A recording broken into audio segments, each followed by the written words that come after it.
ចាប់ផ្ដើមពីជាអ្នកគាំទ្រប្រុសបេះដូងស្រឡាញ់វប្បធម៌ទៅឲ្យអូនបានស្គាល់ថ្លៃអូនយល់ពីថ្លៃ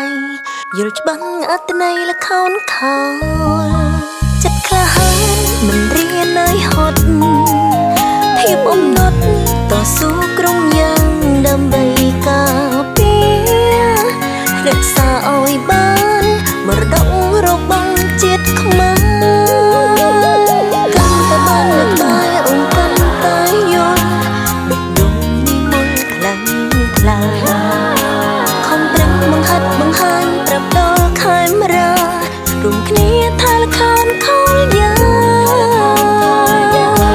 លំស្នេហ៍បងហាក់នំបានលំស្នេហ៍បងហាក់នំបានពេលបងសំដែងការពីព្រះរាមអង្គអាចក្លាហានទៀមដូតទេវបុត្រនៅក្នុងក្តីស្រមៃអូ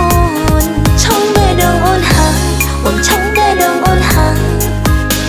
ដឹងទេត្រាំត្រៃអូនមានមោទនភាពលើកលយានបងហាក់នោះបានហ្វេនម្នាក់នេះស្រលាញ់បងពេញបេះដូង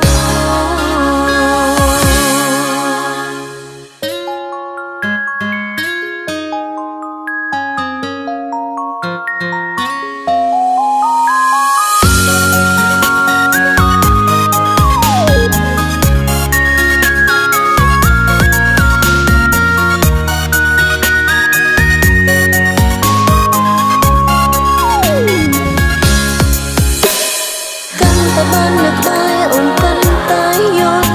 បេះដូងនេះមុនខ្លាំងខ្លាខំប្រឹងបង្ហាត់បង្ហាញប្រាប់ដល់ខេមរា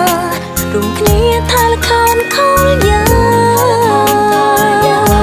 លំស្នេហ៍បងហាក់នំបានលំស្នេហ៍បងហាក់នំបានពេលបងសំដែងការពីព្រះរាមអង្គអាចក្លាហានទៀមដូតទេវបុត្រនៅក្នុង